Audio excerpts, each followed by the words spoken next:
And Shonda, and welcome to DinkLife.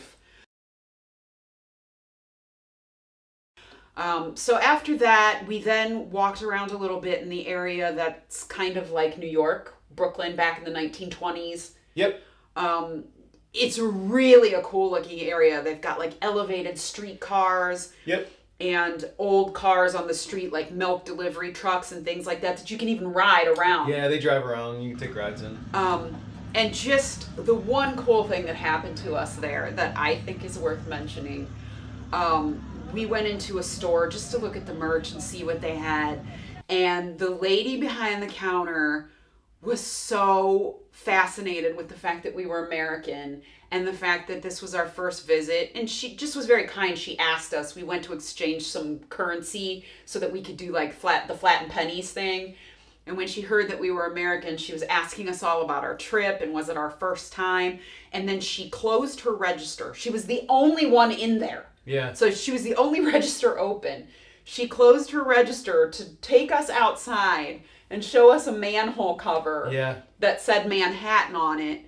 And then brought us back inside and gave us like these little first time visit stickers with our names and the date on them. Yeah, and we just had to sound out our names so she knew how it kind of sounded, and then she was able to kind of translate it into Japanese. Yeah, so I mean, that was a really cool personal experience. Yep. And I will say, all of the cast members over there, they were amazing. Yeah.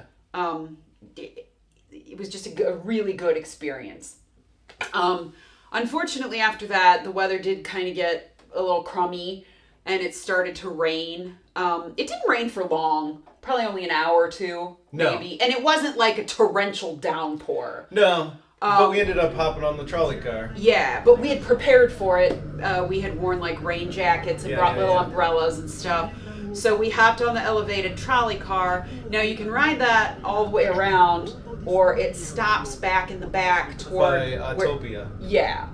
Where the Indiana Jones area and the water area where is. The little floating trackless water ride is. So we got off there. Yeah, and then we rode that ride next. Yeah. You can't ride it all the way around. You do have to get off, but if you want a full circuit, you just get back in line and go. So when we got off, the rain actually was coming down pretty hard, so we kind of took shelter for about 15 or 20 minutes.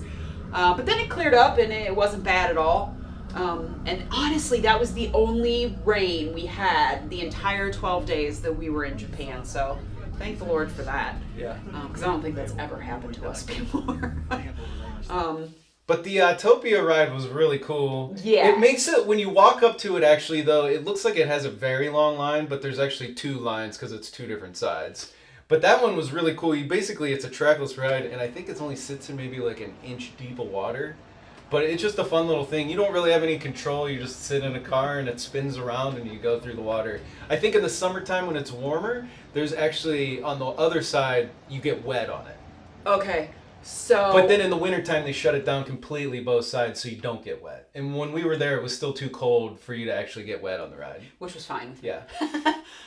It's funny, too, because when you're just standing off-ride looking at it, they almost look like water bumper boats. Yeah. Like, they do look like they're going to run into each other. But because of the trackless system and the way that it operates, that never actually happens. So you just kind of go up to something, you spin a couple times, and then you shoot off into another direction. And it does look a couple of times like you're going to hit another boat. Yeah. So it's just really cool. Like, it was really fun, and we don't have anything like that over here. It's cool riding. And I think we waited about 25 minutes. Yeah, not which, long. Honestly, for the crowds in the park that day, was pretty good, I would say. So after we got off Autopia, we took a boat ride back to the front of the park. I would say these boats, just to give you an idea of sort of like how many people they hold or how big they are, they're along the lines of Jungle Cruise, only they're actually even bigger. Yeah, they're big. They're around the size. They're about the size of the boat that transports you across the Epcot Harbor. Yes. Same size boat. That's a perfect example. Thank you. But that also is a ride that goes all the way around the park. But I think there's 3 different places that you can get on, and they all travel to different areas. Yeah, and there's a couple different boat systems. There's one over at one side that goes one way. And that's what I mean. Yeah. There's like 3 different places you can get on, and they all go to different areas. Yeah. But it's not the same boat system. No. They're 3 separate. Yes, it's not like you can take a big loop or anything. You have to get off, get on somewhere else. So we did take that one back to the front of the park then, as the weather was just kind of starting to clear up. And oddly, our timing was so perfect. This never happens to us. But we got back to sort of the front area and we got off in Italy, I would guess, was where it is. And they were just starting to operate Venetian gondolas again because the weather had cleared up. And these are truly, just like they are in Venice, like there's honest to God people like rowing them through the canals. There's one person at the front that kind of steers and then one person in the back that, you know, rows. And we were one of the first ones to get on after the rain, which was really, really cool. Now, again, it's all in Japanese. So we really didn't understand the jokes or get what they were saying. No, but it's really cool. And the one really cool thing about our boat in particular is there was just this little tiny lady on the back. She was doing the bulk of the rowing. There was a guy at the front. I don't know if she was much more than... She couldn't have weighed 100 pounds, I swear to you. 5 feet tall. I don't even know if she was that. She was very short. She could not have weighed even 100 pounds. She was going crazy back there. Yeah. There's no way that lady needs to work out, ever. No, she was putting like 200% in back there. Oh, she was great. And there was a guy at the front just kind of steering. But they were telling jokes and talking with the people, and everybody on the boat was laughing and clapping. So obviously we missed some pretty cool jokes, but it's still, the ride was so much fun. And you get some really great views of, you go all the way around and out toward the volcano, and around Italy. So it was a cool ride. I would say it was about 15, 20 minutes long. Yeah, it's not too long. I feel like it's something they really should add to the one end of Epcot. Yes. I mean, they have the boat sitting there, but there's no ride. It's great. Yeah, it would be a great addition to Epcot having that ride. I agree. You just kind of look at it and you go, we'll do it if we have time. We made time, and I'm so glad that we did because it was one of the more fun things that we did there. That's not a thrill ride. Nope. So I loved it. Loved it. Thought it was great. So after that, we wandered back toward the Toy Story area. What they have back there is Toy Story Mania. I think that's it. That might be the only ride they have there. There might be a flat ride back there, but it's pretty much just Toy Story Mania. Yeah. It's a very small area. It is. It's lovely. It's themed very well, just like all of the others are. But the wait for that, again, was astronomical. It was over 2 hours long. And since we have them here, we've ridden them both. Yeah, we've ridden them in Orlando and LA, so we just didn't really see a need to waste time on that just because we knew what we were getting ourselves into. So we just kind of took a couple pictures back there, checked the area out just to make sure we didn't miss anything.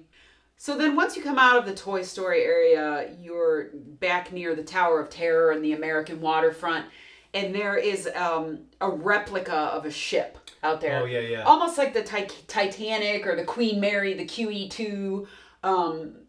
There's like a full scale. Yeah, and I really don't even know if it's a replica. It'd be interesting. I mean, I'm sure you could always leave a thing in the in the comments if you know. Yeah, absolutely. To me, it looks like an actual ship that they bought, moved there, placed in the ground, and then refurbed the whole thing and gutted it and made it into what it is now. That could be. If you know, please let us know, because that is the one thing we didn't sort of find out before we got there. I feel like that's what happened with that boat. But it is beautiful. Yeah. It's all sort of in that style of the Titanic with the, the wood banisters and the grand staircases. Staircase. There's a really cool bar inside that we tried to go to, but like the wait was astronomical. I would suggest though, if you can, like get to that early because it looked really cool. The Teddy Roosevelt bar inside. Yeah, and it looked like they had some really cool drinks like mixed drinks and finger food, like snack foods, bar foods, things like that. The other really cool thing is that then you can walk out onto the, I don't know, is that the bow, the front of the ship? I think so, yeah. I don't know which is which. I think that's the bow. You can walk all the way out to the front and just kind of see all of Tokyo Bay, Tokyo Harbor. Yeah. It was kind of a crummy weather day, so we couldn't see too much, but it's beautiful up there. Yeah. I imagine on a clear, sunny day. Lots of selfies up there. Yeah. But yeah, it was really pretty. It was lovely, and it was in that sort of American waterfront, like that New York area that we had been talking about earlier. One other really cool thing to mention about the Tokyo Disney parks, they are really into their popcorn over there. And every area, and you don't just get like buttered popcorn like you do here. They all had different flavors. Yeah. So like the flavor at the New York waterfront was like shrimp flavor. And then, you know, you walk somewhere else and it was like garlic. And then you walk somewhere else and it was like soy and wasabi. And then you go somewhere. I mean, it just, every area had a different flavor of There was popcorn. even a soy sauce one we saw. That's that was, what you just said. yeah. It was really good. Like, I didn't see any of the typical just like buttered popcorn. Nope. Or caramel popcorn. It was all flavored. And they did have some sweet ones too. I Yeah. just don't remember the flavors of the sweet ones. I don't either. But did we try some? Yeah, we had the garlic, which was we had the garlic and the soy sauce. Really good. Okay. It was delicious. Yeah. So if you're into popcorn or you're into like oddly flavored things like that, I highly suggest trying it. It was really, really good. Yeah, we also did after that up towards the front. We got a coffee and then we had a little melon bread too, just for a snack. Right. That looked like a little the aliens from Toy Story. Yeah. No, it was Mike. Oh yes, it was Mike. Yeah. It was Mike Wazowski. Yeah, it was I Mike. totally forgot about that. I'm so glad that you brought it up. It was very good. It was. It was like it was maybe about this big. Yeah. And it was green, and they just call it melon bread, and you know we don't have that over here, so we were kind of just like, let's get it and see. It sounds weird. It sounds weird, but it was cute because it looked like Mike Wazowski, and it was delicious. It was just like a roll, a doughy roll, not like Yeah, and it wasn't real bready. It was more doughy. Yeah, and a little but sweet. it had a melon flavor to it, like a cantaloupe or a. It was really good. It was delicious. It wasn't super strong melony flavor, just a little hint, but it was just right. It was. You wouldn't think that would be good, but it was really tasty. Yeah. So I definitely recommend stopping there too if you're in the mood for something. Like for me, I think we've discussed this previously. I don't like my sweets like grossly sweet. Wes usually does. So this was like perfect. It was just the right amount of sweetness with a coffee. I just thought it was really tasty. Yeah, it was good. I totally enjoyed it. Then I think we wandered around. There's a whole bunch of stores up in Italy. Just almost the whole ground floor. It's almost like Main Street. You know, in Disney World, you can walk all the way down one side without going outside. Yeah. It was kind of like that. You could just start in one store and do like almost an entire. It was like a three quarters of a circle. Yeah, and it goes from T-shirts, hats, to kitchenware, to food, to cookies, to ramen. Yeah. There wasn't houseware stuff. None of the stores had the same thing. Like one thing that's big over there is stationery. Oh yeah, there was a full stationery store. Yeah, like tape, stamps. Yeah. And that's up by the flight of envelopes. passage there. Yeah. Yeah, but so none of the stores we went into were alike, which was really very cool. So yeah, you'd start like at the stationery store, and then there'd be ears and hats and shirts, and then you'd go over here and there was candy, and then you'd go over here and there was cookies. Yep. So it was really, really cool. I don't think we've ever bought so much merchandise. No, and it's all stuff that you can't even find here. Yeah, that's the really cool thing. Like, we found a couple of, like, we love Haunted Mansion. It's one of our favorite rides. And we found some, like, miniatures. They're almost like dollhouse figurines. Yeah. Of the Doom Buggy and some of the props that they use in there. They had it of all the stuff. The little popcorn guys. Yeah, they had like the monorail. we just found some really... They had every single vehicle. I think you could even buy the Journey to the Center of the Earth cars. Like, they had all the little vehicles. And we just don't have those here. No, they don't make that stuff here. They're not nearly, it doesn't seem like to me, as into shirts, sweatshirts, t-shirts as we are here. They don't have Spirit jerseys. They don't have those kind of things. They've got a few. I mean, I did find a sweatshirt that I bought, but it's nothing like it is here. Their merchandise consists more of knickknacks. Yeah. And ears. They're like obsessed with headwear. And stuffed animals are huge over there. Yeah. There'll be people with like their whole backpack just covered in little miniature stuffed animals. Yeah, so the merchandise they buy over there, the demand is just different than it is here. which I think is kind of cool, which I think is why we ended up spending so much money on merchandise. Yeah, and I actually kind of like the merch there better than what we have here, my personal opinion. It's more that I'm more willing to buy that stuff than the stuff here. I agree too, because I'm not really a big t-shirt, sweatshirt wearer. No. But I mean, it's cool to have a couple Disney shirts, but I'm not gonna have like a whole wardrobe of Disney. Yeah. Like, I mean, I have a Spirit jersey, and then I have my Tokyo Disney sweatshirt, but I would agree with that. So, we bought a lot of merchandise. Yeah. We bought some Tokyo at least Disney it's all very small, and you can bring it back easy. Yeah, thank goodness for that. All those little knickknacks and stuff traveled much easier than a bunch of sweatshirts would have. Because even the stuff in Orlando, it's like you get something there, and it's this huge thing, and you're like, how do I take this back on the plane? Yeah. And in fact, I ended up buying a pair of ears. They're not ears, but the headband that is exactly like what the ladies wear on the Haunted Mansion ride, like the Ghost Hosts, which was really cool because we don't have those here. Like, we have Haunted Mansion ears, but we don't have that actual little thing. I don't even know what it's called. Yeah. That they wear. So that was really cool. But we got some really, really good merchandise there. So from there, we headed toward the back of the park because we hadn't even been back there yet. I mean, I will say this park is gigantic. It's huge, yeah. It's like Epcot size, I would say. Yeah. But there's so many little, like, unlike Epcot, which is kind of just a full circle. You can see the whole thing. This is like nooks and crannies all over the place. So, I like it better than Epcot, but it's a cool place. We headed toward the back, and they have, unlike here, they've got a whole area themed to Little Mermaid. Like, it's indoors. Yeah. It's gigantic. Yeah, Triton's Kingdom. Yeah, it's called Triton's Kingdom. So you enter through like a rock formation, and you go inside, and there was probably 5 or 6 rides in there. Yeah. I mean, it was crazy. They're all kind of kids type themed rides, but they were really fun and really well themed. Yeah, there was like a Dumbo ride, but with flounder. Yeah. There were some of those like drop like the paratroopers in Toy Story Land, but with jellyfish. There was a whole store and restaurant theme just for Little Mermaid. I mean, we spent at least an hour in there. Yeah, it was amazing inside. I would say. Yeah. But the visuals are stunning. Yeah. I mean, you really do feel like you're kind of underwater. Yep. And in like caverns and swimming in and out of coral reefs and stuff like. I mean, it's just really well done. I was really surprised because I was expecting like we'll walk in, we'll see a bunch of kiddie rides, we'll walk back out.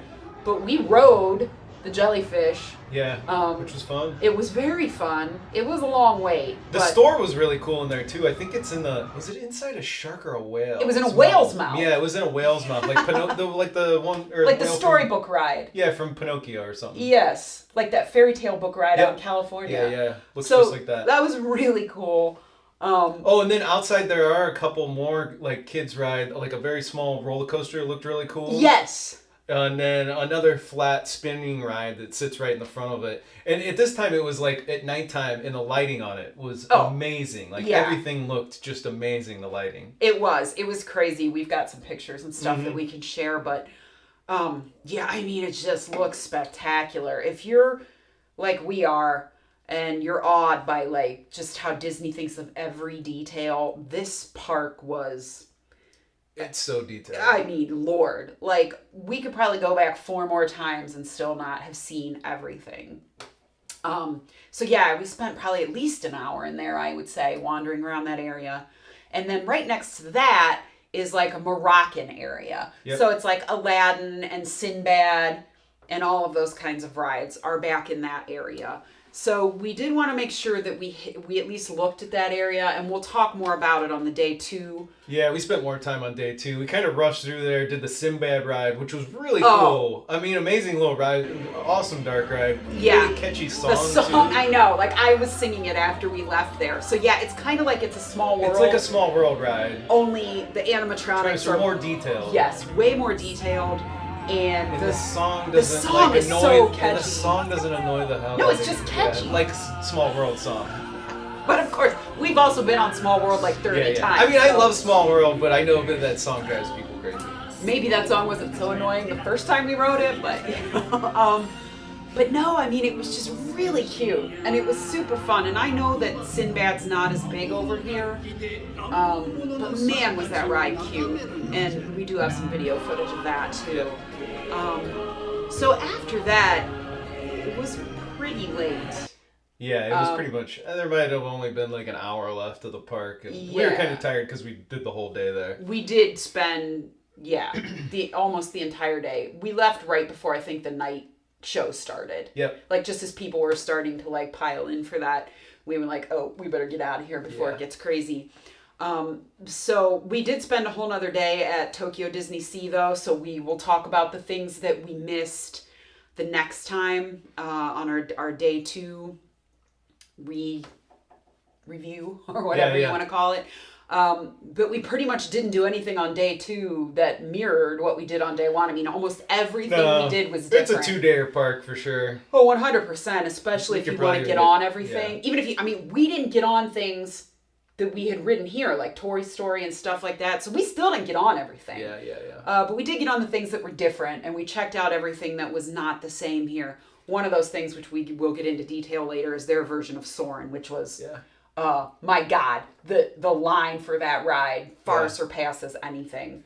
But then we pretty much just head back to the hotel, and we got some, I think we've got ramen and some snacks at the room. Oh, the one thing we did do before, though, we did all that is we went to do the luggage.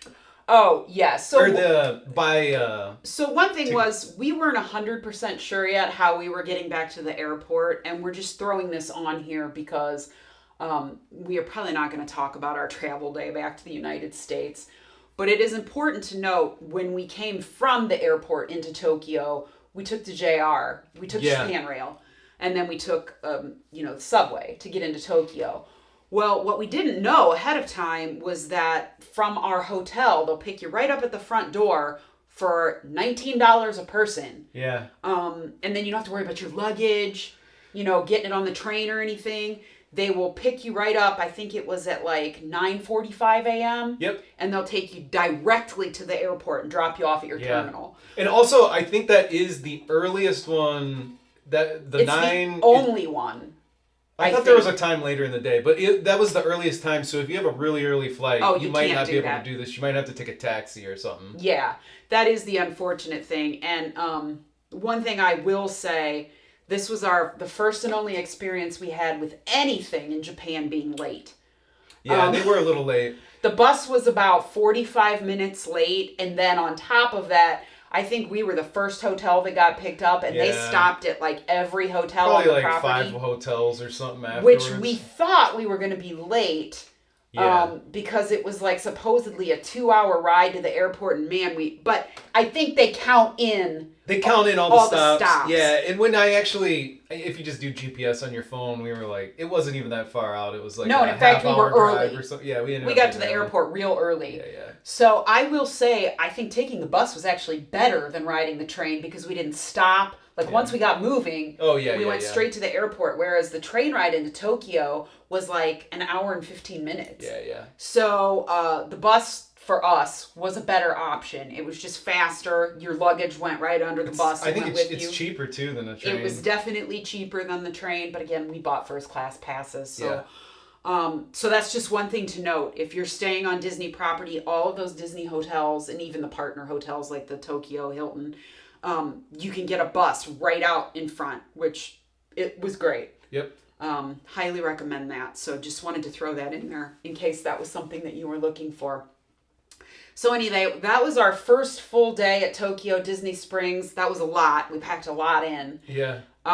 So yeah, I mean, the next video we will be talking about our day at Tokyo Disneyland, which was also amazing, but we'll talk about that later. And as always, just remember, whatever you decide to do, just get out there and do it.